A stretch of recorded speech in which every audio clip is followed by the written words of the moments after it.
perempuan itu hanya seperti mesin reproduksi anak saja, tidak lain daripada itu dalam diperlakukan orang-orang perempuan. Betul, Bahkan sebab pamanku sendiri ya, itu Pak ngurus pondok Bang Edi. Pondoknya itu pondok terkenal dan dia pondoknya gede banget karena pamanku bahkan dulu tuh kaki tangannya Bapak Imam Abdul Sweh.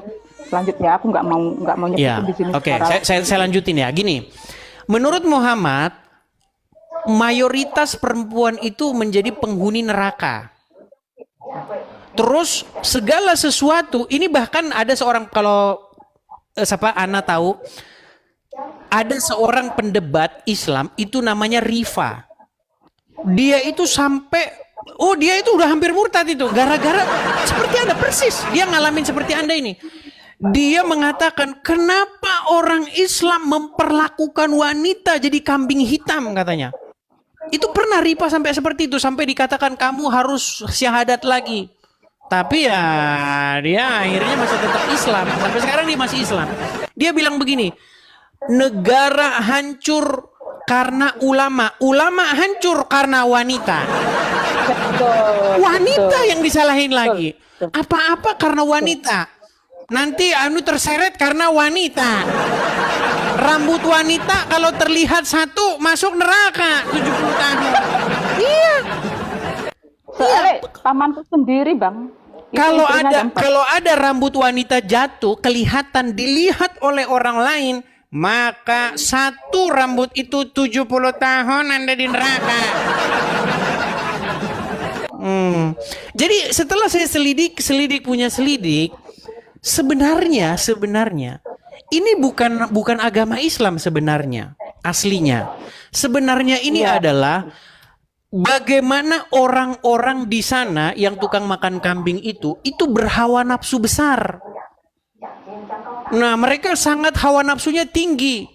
Panas terus bawaannya. Jadi nggak bisa ngeliat perempuan, nggak bisa. Ada muhrim bahaya. Nah, jadi itu membuat perempuan-perempuan di sana itu memang dibungkus sedemikian rupa supaya tidak menggoda pria, karena pria di sana itu ininya tinggi, ubun-ubunnya mendidih terus.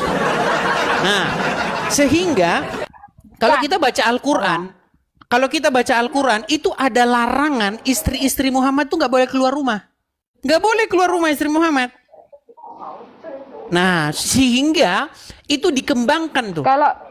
Jadi bukan istrinya Muhammad saja. Jadi semua perempuan-perempuan tuh harus dibungkus. Makanya kita banyak melihat perempuan-perempuan cadaran begitu kan, sampai bajunya nutupin lampu sen.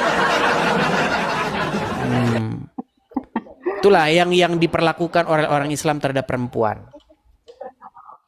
Gitu. Betul banget. Dan banyak hal-hal lagi. Sendiri pun istrinya 4 Bang. Ya. Di dalam Al-Quran dikatakan seperti itu, ya, sunnah Rasul katanya. Bahkan hadis digembar-gemborkan bagi perempuan yang rela mengizinkan suaminya kawin lagi, maka pintu surga akan dibuka lebar. Itu kalau perempuan-perempuan cerdas, bilang aja bel gedes akal-akalanku itu. Itu kalau perempuan-perempuan mau berpikir cerdas. Tapi faktanya memang begitu. Yang terjadi di negara-negara yang bergejolak jadi negara-negara Islam. Saya kasih contoh ya, Afghanistan, Pakistan. Itu perempuan-perempuan di sana sangat tersiksa. Makanya banyak kabur itu. Atlet-atlet itu mereka kabur dari negara itu. Karena Islam memperlakukan perempuan itu seperti itu. Bahkan di Iran itu pernah terjadi demo besar-besaran. Bagaimana seorang perempuan itu sampai mati dia itu. Betul. Memprotes, dan mereka melepas jilbabnya dan membakar jilbabnya di sana, perempuan-perempuan. Nah, sekarang di Indonesia perempuan lomba nutupin kepala. Ya, silakan. Ini maksudku gini loh Bang, ini khususnya orang Indonesia ya, orang Islam Indonesia ya. Mereka ini kan era digital ya kan. Kita kan bisa searching gitu ya, berita-berita tentang Islam, terus kita bisa mencari info tentang berita-berita dunia Islam di negara lain itu kayak gimana, perempuan diperlakukan kayak gimana, itu kita harusnya kan sudah tahu ya, untuk mencari info itu loh.